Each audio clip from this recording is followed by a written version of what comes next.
She looks like a makeup tutorial, dances like a TikTok video, and will argue with your parents if you don't want to eat your vegetables. Is it a doll, a dog, an android, or is she a metaphor for the destructive power of social media, artificial intelligence, and the dangers of overprotective parents?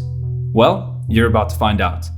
In this video, I'm going to explore the meaning and themes of the upcoming horror film, M3GAN. My analysis is based on the trailer of the film, so my theories will remain speculative until I watch the entire movie when it's released in January 2023. Full disclosure, I'm not a fan of horror films, especially when they lack substance and rely on jump scares. However, occasionally I come across a horror film that employs the genre to tell a genuinely insightful, albeit horrifying, story. These stories are inseparable from the genre of horror because their meaning depends on the genre to be communicated. It goes without saying that particular human experiences are indeed horrifying. However, while such experiences may frighten us, they also offer immense insights into the nature of fear and the boundaries of the human experience. This ambiguity is precisely what makes horror so intriguing. On one hand, it makes us want to run, yet at the same time, we are also drawn in. A good example of a film that uses the genre of horror for intelligent narrative purposes is Darren Aronofsky's Mother. On the surface, it may seem like nothing more than an exploitative, senseless, at times grotesque home invasion film. In reality, the film employs horror to symbolically exaggerate and distill the wicked chaos of mankind's violent relationship with Mother Nature. M3GAN appears to follow in a similar tradition. While on the surface it may seem like nothing more than another creepy doll movie with memeable dance scenes, upon closer inspection, M3GAN appears to represent a refreshingly meaningful exploration of our relationship with social media, mobile devices, and the unintended consequences of overprotective parenting. Let's break down the trailer and explore the various moments that support this theory. It begins with us learning that the parents of a young girl named Katie have been killed in a car accident. We then learn that Katie's aunt, named Gemma, will be taking care of her from now on. While in the story Katie's parents are literally dead, one could interpret their death as a metaphor for their absence or their lack of involvement in Katie's life. This seems apt considering that parents essentially become absent when they forego interacting with their children and pacify them with phones and iPads instead. We then learn that Gemma feels out of her depth as Katie's new guardian, as she says herself. I'm not equipped to handle this. I don't even take care of my own plants. However, it turns out Gemma is actually a female version of Tony Stark and has been developing a doll-like android which will do the parenting for her. The android's name is M3GAN. It's designed to look like a young girl, only it's dolled up and has the face of an Instagram filter. When introducing her robotic creation, Gemma reveals, "Ever since I was little, I dreamed of this perfect toy that would protect a kid from ever feeling lonely or sad." While Gemma is referring to an android, she might as well be describing a smartphone. A smartphone coupled with social media does, in theory, prevent children from being lonely and sad, since it provides endless social interactions and entertainment. It's also worth noting that M3GAN is a mobile device and will accompany its owner wherever they go. She's basically a walking, talking version of Siri. The desire to protect the child from ever feeling lonely or sad speaks to the techno-utopian idealism that underlies the persuasive myths that have made the pills of technological disruption easier to swallow. Facebook promised us that we could connect with anyone in the world. Apple promised us that we could have all of the world's entertainment in our pockets. Tesla paints a picture of a future where we no longer even have to drive ourselves. Unfortunately, we are taking our hands off the wheel in more ways than one. By increasingly turning to technology, we are increasingly turning away from each other. It's as if we secretly don't want to have to deal with the burden of living and the responsibility we have to participate in the imperfect process of life. This might explain our irresponsible relationship with technology and the ways that we use it to avoid having to deal with our children and each other. However, it's only a matter of time before such irresponsibility and short-sightedness comes back to haunt us. It seems Gemma will have to learn this the hard way.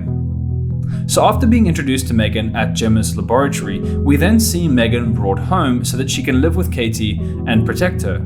As M3GAN walks through the front door, Gemma says, M3GAN, your goal is to protect Katie from harm, both physical and emotional. This is a key moment and reveals the underlying themes in harsh relief. It speaks directly to the way in which modern, overprotective parents mollycoddle their children with pacifying devices and distracting experiences that deny them the opportunity to encounter the inevitable challenges which are necessary for growth and development. This moment represents the turning point when M3GAN and whatever she represents, be that a phone, social media, chatbot, or online friend, is welcomed into the home as a part of the family. While this is presented as science fiction, this is actually already a reality we know all too well. Our devices have become such permanent fixtures in our lives that they might as well be considered family members from a behavioral perspective. What then follows is a montage of Katie playing with M3GAN. M3GAN at one point even gives Katie a high five and encourages her by saying, "Great job." While Katie's aunt is delighted by these developments, the reality is that this is actually quite tragic and cruel. This poor little girl is being denied the opportunity to socialize with human children, as well as her aunt. She's being fed an illusion of socialization. Why? Because her aunt can't cope with the thought of Katie experiencing negative emotion and is incapable of nurturing Katie herself. She can't even take care of her plants, remember? The next revealing moment is when M3GAN challenges Gemma at the dinner table after she tries to tell Katie to eat her vegetables. This immediately made me think of the creepy way in which the internet and social media have invaded our most sacred and private family spaces. Have you ever had the experience of a loved one saying something that seemed out of character? And did it ever seem like they might have heard it online? It's a genuinely unsettling feeling. It can feel like there's someone else in the room. It can feel like this dinner scene in the movie. At this point, the warm, fuzzy tone shifts gear, and for the remainder of the trailer, we're presented with scenes showing M3GAN going on what appears to be a killing spree in order to protect Katie from harm. We see M3GAN running on all fours, a nice reminder that M3GAN is definitely not human. Then we see her killing another boy of Katie's age.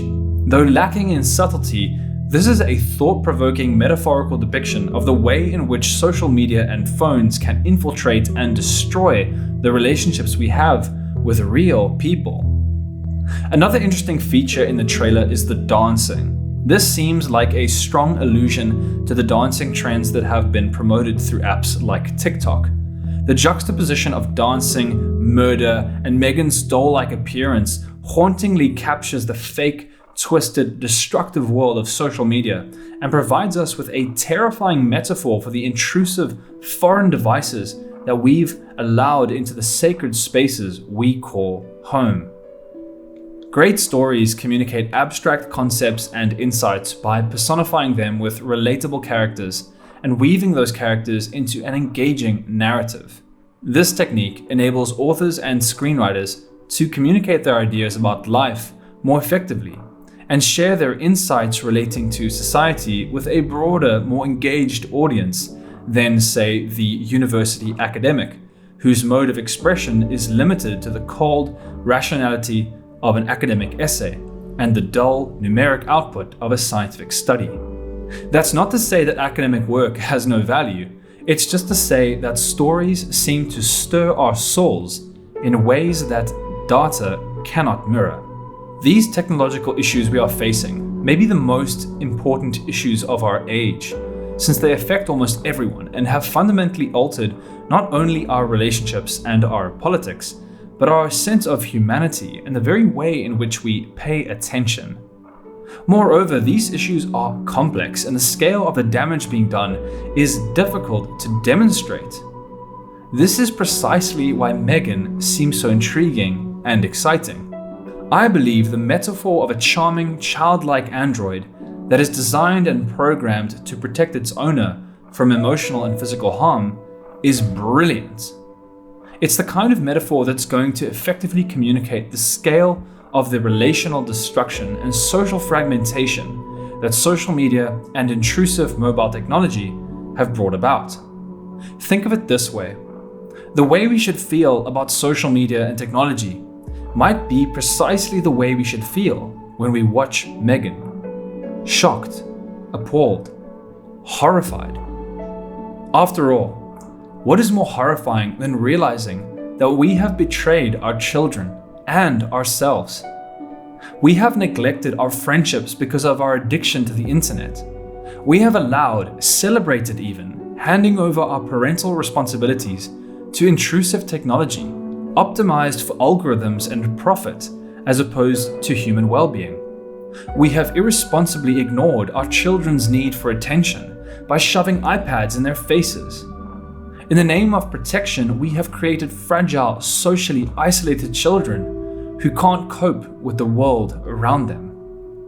And we have allowed all of this on our watch, as the adults in the room, as leaders of society, as so-called advanced scientists. This, to me, is a real-life horror story, one that continues to unfold day by day. And this is why I'm so impressed by the terrifying vision presented in M3GAN.